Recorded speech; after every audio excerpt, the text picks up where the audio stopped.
Political stories now, as political actors in Nigeria have been reminded that commitments under the peace accord now carry clearly defined legal consequences. This follows a stakeholder briefing and presentation of the annotations to the peace accord convened by the National Peace Committee, with the goal of strengthening accountability and promoting peace conduct ahead of future elections. Moya Thomas reports. The annotated peace accord builds on previous commitments signed by political parties since 2015, but this time goes a step further, directly linking each pledge to relevant sections of the Constitution, the Electoral Act 2022, and the Criminal Code. The document outlines specific offences and penalties for acts such as vote buying, electoral violence, bribery of election officials, dissemination of misinformation, and the rejection of results outside lawful channels. Representing the chairman of the National Peace Committee, Bishop Matthew Kuka, says the initiative is designed to move the accord from moral persuasion to enforceable responsibility. So when they sign the accord, it is not the business or the responsibility of the Peace Committee. It is the responsibility of all Nigerians, media, civil society.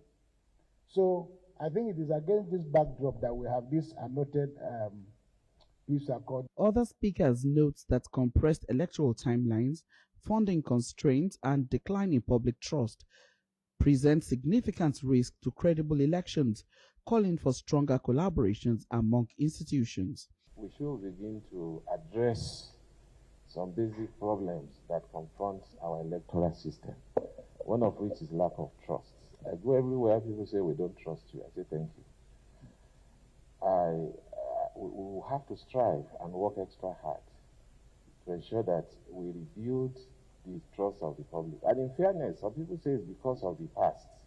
IPAC, we met and interacted with the joint committee, National Assembly Joint Committee on Electoral Act and Constitutional Amendment. We made wonderful recommendations. We all agree on so many things, but none of these things was even looked at.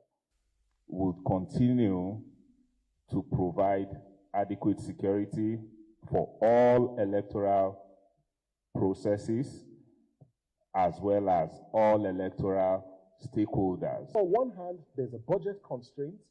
On the other hand, you have a compressed timeline, and that itself poses huge threats.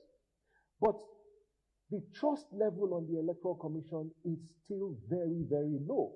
Stakeholders agree that rebuilding confidence in the electoral process will require sustained reforms, transparency, and stronger coordination across institutions. With renewed call for accountability, responsible political engagement, and coordinated security efforts, stakeholders insist peaceful elections in Nigeria is a shared responsibility, one that shapes Nigeria's democratic future.